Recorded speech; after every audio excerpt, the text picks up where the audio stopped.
मतलब ही है कि हम भीतर से अच्छे भावों को ग्रहण करके प्राप्त कर रहे हैं, अच्छे भावों में हम बह रहे हैं। और संयम का मतलब है कि हम धैर्य के साथ में उन भावों के साथ जी पा रहे हैं। ये भी संयम का भाव होता है, धैर्य के साथ उन भावों के साथ जी पाना। तो ये सब करने के लिए आपने बहुत अच्छी साधनाएं की हैं। कई दिनों तक यहाँ आपने तप किए हैं। कई लोगों ने 10-10 उपवास किए, 10-10 तप किए। 60-70 लोगों की का लिस्ट थी जो 10-10 उपवास किसी भी रूप में किए, लेकिन 10-10 उपवास किए हैं। कोई पानी लेकर, कोई थोड़ा और कुछ लेकर किया हो, जैसा भी हो, 10 उपवास 10 दिन की साधना आपने की है। कुछ लोगों के लिए जिन्होंने बिल्कुल निर्जल किए या केवल पानी पर आधारित होकर के किए, ऐसे भी लोग हैं। कल उन सब लोगों के सम्मान भी हुए, आज उनकी पारणा भी होगी, सुन रहे हो। लेकिन पारणा में फिर वही ध्यान रखना, टूट मत पड़ना। हाँ, आपको बता रहा हूं, बहुत सारी बीमारियां, बहुत सारे रोग जैसे ही 10 लक्षण पर्व का समापन होता है उसके बाद होने लग जाते हैं। कई केस तो इतने बिगड़ते हैं कि उन्हें डायलिसिस पे ले जाना पड़ता है। सुन रहे हो, हर साल मुझे 1-2 केस सुनने को मिलते हैं। क्यों होता है ऐसा? 10 दिन की साधना करने के बाद में जो लोग पारणा करते हैं, उन्हें थोड़ी सी और इतनी हिम्मत रखनी चाहिए कि हम 5 दिन और थोड़ा सा संयम रखें। कितने दिन? हाँ, जल्दी नहीं पड़े कि बेटी कमजोर हो गई, कि बेटा कमजोर हो गया, ले बेटा ये भी खा ले, कि ये भी पी ले, फिर ये खा ले, कि फिर ये पी ले। ऐसा करोगे तो उसके लिए नुकसान हो जाएगा। ऐसे कई केस होते हैं। एकदम पारणा हुई, एक दिन तो थोड़ा सा संयम रखा, दूसरे दिन से चाट पकौड़ी खाना शुरू कर दिया, कुछ भी मालपुए खाना शुरू कर दिए।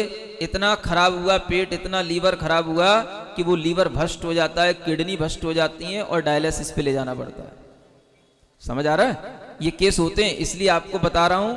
पारणा करने वाले ध्यान रखें कि उपवास करने से ज्यादा कठिन काम है पारणा करना। हाँ, ये ज्ञान रखना अपने अंदर। कभी भी 10 दिन के उपवास के बाद में ठंडी चीजें लेने की कोशिश मत करना। कंठ सूखता है, कि कंठ में जो है जान नहीं है, कि पेट में गर्मी हो रही है, ये सब बातें भूल जाना। ठंडी चीजें कभी नहीं खाना, ना नींबू का पानी पीना, ना कोई शरबत पीना, ना कोई ठंडाई पीना। गर्म पानी से, उकावली से जो काली मिर्च की होती है, उससे जो है धीरे धीरे करके जो है अपनी जठराग्नि जो बिल्कुल मंद पड़ जाती है, शरीर के हिस्से अपनी शक्ति खो देते हैं, लीवर वगैरह सब, उनको धीरे धीरे पुनः एक्टिवेट करना होता है। धीरे धीरे उनके अंदर जान आती है। अगर हम एकदम से पेट के ऊपर लोड डाल देते हैं तो वो अंग अभी जो होते हैं 10 दिन के अंदर उनका फंक्शन बिल्कुल बंद सा हो जाता है। समझ आ रहा है? हम किसी को कोई चीज नहीं दे रहे हैं उसके उपयोग की, तो वो काम करना बंद कर देता है। तो उसको फिर से काम पर लाने के लिए पेट की जरूरत नहीं है, अपने लीवर, किडनी जैसे जो कोमल अंग होते हैं उनको देखने की जरूरत होती है।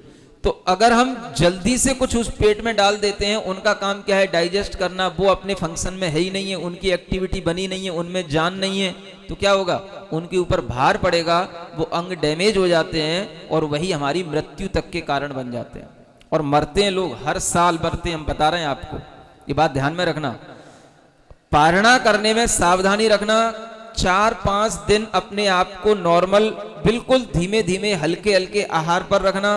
माताएं, बहनें जल्दी ना करें कि मेरा बेटा, मेरी बेटी जल्दी से और मोटी हो जाए, जल्दी से और ज्यादा जो है ताकतवर हो जाए, ऐसी जल्दी ना करें। समझ आ रहा है ना? ये बहुत सावधानी की बात होती है और इसी असावधानी के कारण से लोगों की मृत्यु होती है। हर साल 1-2 केस सुनता हूं मैं। तो ये बात ध्यान रखो, सबको बताओ कि कभी भी पारणा करने के बाद में 2-4 दिन तक हल्की खिचड़ी पर जिए, हल्का दलिया खाएं, दाल का हल्का हल्का पानी पिए गरम गरम। समझ आ रहा है? बस इतना ही। और कोई भी ज्यादा रस वगैरह से तो परहेज रखें, ठंडे रसों से, कि भाई ताकत किससे मिलेगी? मौसमी के रस से मिलेगी। तो चढ़ा लिया मौसमी का रस कि अनार का रस। समझ आ रहा है ना? तो वो सब किडनी को डैमेज कर देते हैं। हाँ, हल्का हल्का लौकी का पानी, दाल का पानी, हल्की खिचड़ी, हल्की हल्की जो है दलिया, हल्का हल्का सेवन करें। ना अभी ज्यादा दूध लेने की कोशिश करें, ना रबड़ी खाने की कोशिश करें। समझ आ रहा है? और ना समोसा और ज्यादा चाट पकौड़ी खाने की कोशिश करें। तो जो लोग 10 दिन के उपवास किए हैं वो धीरे धीरे अपना जो है 3-4 दिन और संयम रखें, ताकि वो जो है चीजें आगे ढंग से फंक्शन में आएंगी तो अच्छा रहेगा, नहीं तो कई लोगों के लिए इससे नुकसान हो जाता है। ये सावधानी की बात ध्यान में रखना, ठीक है ना। तो गरम उकावली से इस तरीके से कुछ चीजें होती हैं, उन गर्म पानी से ही उसका जो है पारना खोलें और गरम गरम हल्की हल्की गरम गरम चीजें, कुनकुनी चीजों का ही सेवन करें। ये ध्यान रखते हुए आपने जो यहाँ 10 दिन तक है ना सब तरीके से धर्म आराधना की है, क्षमावाणी पर्व मना रहे हो, आज भी जो है आप क्षमावाणी के भाव में बैठे हो, तो सबसे पहले तो आपको जो है अगर किसी भी तरीके से यहाँ के व्यवस्थापकों से कोई दिक्कत हुई हो तो आप उनको क्षमा करना। समझ आ रहा है ना। आस पड़ोस के लोग जो आपके पास में बैठते हैं उठते हैं, उनसे कभी कोई दिक्कत हुई हो तो उनको क्षमा करना। समझ आ रहा है। हाँ है? क्या बोला? आपके लिए क्षमा भाव करने का भाव आए तो हमेशा जिनसे आपकी गलती हुई है उनसे ही जो है क्षमा करने का भाव करना, है ना। अक्सर होता यह है कि हम दूसरे लोगों से तो क्षमा मांग लेते हैं, लेकिन जिनसे हमारी गलती होती उनसे क्षमा नहीं मांगते, है ना। तो उससे क्षमा मांगना। समझ आ रहा है। वैसे तो हमें ऐसा लग रहा है कि देखो ये सब जो कुछ भी हुआ है, ये पहले जब इसकी तैयारियां चल रही थी तब बड़ी जो है आपस में लोगों के अंदर गड़बड़ियां चल रही थी। समझ आ रहा है। और गड़बड़ियों का कारण क्या था? लोग समझ नहीं पा रहे थे कि आखिर होना क्या है, क्योंकि लोगों ने पहले देखा नहीं कि किस तरीके की संयोजना होना है, क्या होना है, हम क्या कहना चाह रहे हैं, हमारी भावना क्या है। समझ आ रहा है। तो लोग तरह तरह से परेशानियां भी व्यक्त कर रहे थे कि ऐसा नहीं हो पाएगा, कि वैसा नहीं हो पाएगा। समझ आ रहा है। लेकिन अच्छे लोग थे, दिल्ली के भोले भाले लोग हैं, तो उन्होंने हर चीज समझ करके करनी शुरू कर दी है? एक तो ये महासभा की कमेटी है राकेश मुकेश की, दूसरे वो चमनलाल जी की कमेटी है, अतुल की, प्रवीण की। समझ आ रहा है ना। तो इन सब लोगों ने मिलकर के और फिर कुछ और भी सलाहकार मिले, शरद कासलीवाल वगैरह, प्रवीण कासलीवाल, है ना। ऐसे इन सब लोगों ने बैठकर के जब एक मन से योजना बनाई तब ये इतना अच्छा आसियाना बन पाया। और देखो पानी खूब भी गिरा लेकिन एक बूंद भी इसमें अंदर नहीं आई। समझ आ रहा है। हाँ। और सब चीजें व्यवस्थित होती रही, हर चीज की व्यवस्था अच्छी बनी रही। पहले दिन ही बस कुछ बात सुनने में आई थी, उसके बाद में फिर कुछ शिविरार्थी भी ऐसे आगे आ गए जो अनुभवी थे, पहले शिविरों में रहे बिजौलिया वगैरह के, गोटे गांव के, तो उन्होंने फिर वो और थोड़ा सा उन व्यवस्थाओं को संभाल लिया। तो सबने जो है मिलकर के अच्छा काम कर लिया। आपको एक बात और बता दूं, टीम में कभी कोई काम अगर अच्छा होता है तो वो तभी होता है जब टीम का हर व्यक्ति सिर्फ ये भाव रखे कि मुझे काम अच्छा करना है। समझ आ रहा है। काम तब बिगड़ जाता है जब वो व्यक्ति अपने अहम को दिखाता है कि मैं करूं, मेरा नाम हो जाए। अगर ये भावना आ जाती है तो कभी टीम नहीं बन पाती। मेरा नाम हो जाए, मेरा सबसे ज्यादा आगे हाथ रहे, मेरा सबसे ज्यादा उसमें काम रहे, इस तरीके की जो भावना आ जाती है उसके कारण से अच्छा काम नहीं हो पाता। तो कभी भी कोई अच्छा काम करना हो, उस टीम में शामिल होना हो, तो ये भावना रखना कि हम इस टीम का जो लक्ष्य क्या है, हम उस लक्ष्य की तरफ देखें। समझ आ रहा है। कोई बाहर के लोग तो थे नहीं, सब अपने घर के लोग हैं, सब जैन समाज के ही लोग हैं, उन्हीं के लिए सब कुछ हो रहा है। तो जब ये भावना आ जाती है कि नहीं, हम सब लोग आपस में मिलकर के ही अपने ही धर्म की आराधना करने के लिए जो कुछ भी अव्यवस्थाएं हो रही उनको व्यवस्थित करने की कोशिश करेंगे, तो यही अच्छी भावना कहलाती है। और इसी भावना का परिणाम कि फिर बाद में आज 11वां दिन होने वाला है, कोई भी तरीके की किसी के लिए कोई दिक्कत नहीं हुई। सभी व्यवस्थापक, सभी कमेटियां, है ना, क्या है, अब तो आशीर्वाद तो दे देना चाहिए, है ना। अच्छे आशीर्वाद के पात्र हैं, धन्यवाद के भी पात्र हैं। और वो प्रशांत विहार कमेटी भी, इन वहाँ के भी अध्यक्ष बैठे हैं, तो ये सभी लोगों ने मिलकर के काम किया, इसलिए काम अच्छा हुआ। और इसी तरह से हम आगे भी कोई अच्छा काम करने की कोशिश करें तो मन की भावनाएं एक दूसरे को समझने की कोशिश करें कि आखिर हम चाहते क्या हैं। और अगर कहीं किसी बात पर थोड़ा बहुत मनमुटाव होता भी है तो इसे इतना ना बनाए रखें कि वो काम बिगड़ जाए। इतना अच्छा भाव जब हमारे अंदर रहता है तभी ये काम होते हैं। और वास्तव में जो चमन लाल जी हैं उन्होंने सबको संभाला, समझ आ रहा है ना। हाँ, कई बार ऐसा हो जाता है आपस में बेल मिलाप नहीं बनते, विचार नहीं बनते, तो राकेश ने, चमन लाल जी ने, शरद जी ने, इन सब लोगों ने इस चीज़ों को संभाला और सबने बड़े अच्छे ढंग से काम किया।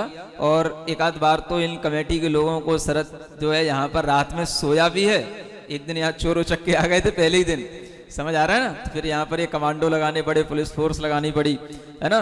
तो उस दिन रात को यहाँ पर कुछ लोग सोए भी।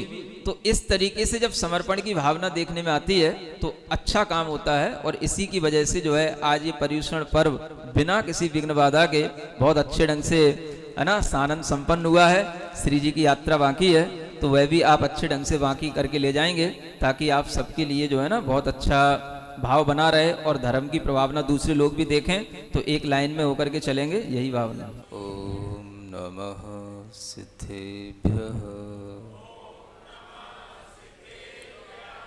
ओम नमः सिद्धेभ्यः। मंगलम भगवान वीरो मंगलम गौतमो गणे मंगलम कुंद कुंदार्यो जैन धर्मोस्तु मंगलम। देवादिदेव आदिम तीर्थंकर श्री ऋषभनाथ भगवान के, वर्धमान शासन नायक श्री वर्धमान महावीर भगवान के, परम पूज्य आचार्य गुरुवर श्री विद्यासागर जी महाराज के।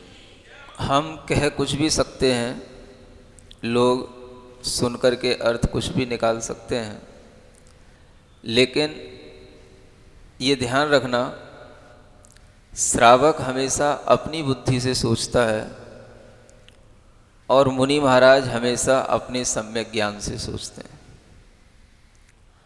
श्रावक सोच सकता है कुछ भी कि हमारे लिए महाराज का हमारे मंदिर में आना कब होगा, नहीं होगा। इस बार महाराज का चतुर्मास तो महासभा करा रही है, महाराज का चतुर्मास, और इस चातुर्मास में सबको वही अनुभूति होगी जो प्रशांत विहार में लोगों को हो रही थी।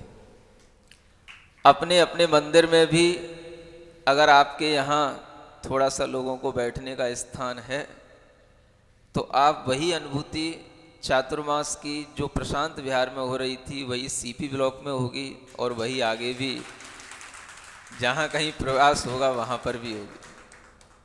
आप भाव रखें, आप ये सोचें कि हम जैसा सोचते हैं वैसा महाराज नहीं सोचते हैं। पहले क्या सोचें, हम जैसा सोचते हैं वैसा, हाँ, महाराज कुछ और अच्छा सोचते हैं, सबके लिए सोचते हैं और हम केवल अपने लिए सोचते हैं। हर एक व्यक्ति के मन में यही भाव रहता है कि सबसे पहला नंबर हमारा आ जाए। जब 10 चीजें होती हैं तो सबसे पहला किसी ना किसी का तो आएगा, लेकिन 10 लोग यही सोचते हैं कि सबसे पहला हमारा आ जाए। बस यही एक आपकी सोच में और एक बड़ों की सोच में अंतर होता है। आप जब भी सोचेंगे तो यही सोचेंगे कि पहला हमारा आ जाए। उस समय पर हमें थोड़ा सा धैर्य रखने की जरूरत होती है, और वो धैर्य रखने का मतलब ही है कि हमारे अंदर कुछ थोड़ा सा सही ज्ञान चल रहा है और हम ये सोच रहे हैं कि हाँ सबका नंबर आएगा तो उसमें हमारा नंबर भी आएगा। ऐसा यदि हम विचार कर लेते हैं तब तो वह हमारे लिए अच्छी भावना कहलाती है, थोड़ा ज्ञान हमारा सम्यक ज्ञान कहलाता है। और जब हम ऐसा नहीं सोच पाते हैं तो फिर उसमें हमारा अहम आ जाता है।